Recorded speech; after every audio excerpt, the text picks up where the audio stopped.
అందరికీ నమస్తే. నేను గరిడేపల్లి సత్యనారాయణ. స్వామి శరణం అయ్యప్ప.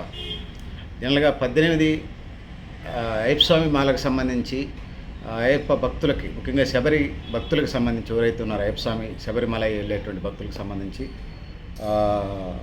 18 అనే దానికి చాలా ప్రాధాన్యత ఉన్నదనేది ఇక్కడ నేను తెలియజేస్తా ఉన్నాను. సోదరులారా, సోదరిమణులారా, ఇందులో 18 సంవత్సరాలు వేసుకునే వాళ్ళు, మాలలు రెగ్యులర్గా వేసుకునే వాళ్ళు ఉంటారు.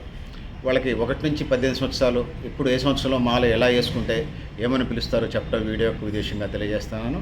అయ్యప్ప స్వామికి నమస్సుమాంజలు తెలియజేసుకుంటూ ప్రణామాలతో ప్రారంభిస్తూ ఉన్నాను. సోదరులారా, సోదరిమణులారా, పెద్దలారా, మిత్రులారా, అందరికీ నమస్తే. మొదటి సంవత్సరం అయ్యప్ప స్వామి మాల వేసుకునే వాళ్ళని కన్యస్వామి అంటారు.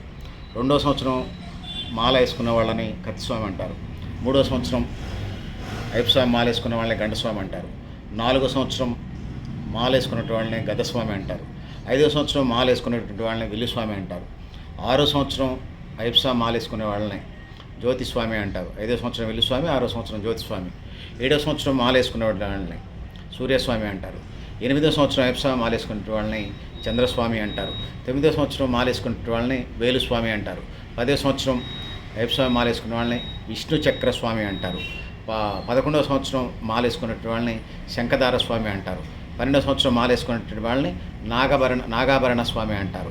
13వ సంవత్సరం అయ్యప్ప స్వామి మాల వేసుకునేటువంటి వాళ్ళని శ్రీహరిస్వామి అంటారు. 14వ సంవత్సరం అయ్యప్ప స్వామి మాల వేసుకునేటువంటి వాళ్ళని పద్మస్వామి అంటారు. 15వ సంవత్సరం మాల వేసుకునేటువంటి వాళ్ళని త్రిశూల స్వామి అంటారు. 16వ సంవత్సరం అయ్యప్ప స్వామి మాల వేసుకునేటువంటి వాళ్ళని శబరిగిరి స్వామి అంటారు. 17వ సంవత్సరం మాల వేసుకునేటువంటి వాళ్ళని ఓంకార స్వామి అంటారు. 18వ సంవత్సరం కూడా మాల వేసుకునేటువంటి వాళ్ళని నారికేళ స్వామి అంటారు. ఓం స్వామియే శరణమయ్యప్ప. ఇది వివిధ సందర్భాల్లో మాలేసుకున్న వాళ్ళకి సంబంధించి సమాచారం చెప్పడం వీడియో ఉద్దేశంగా భావించండి. సో స్వామియే శరణమయ్యప్ప. అందరికీ నమస్తే.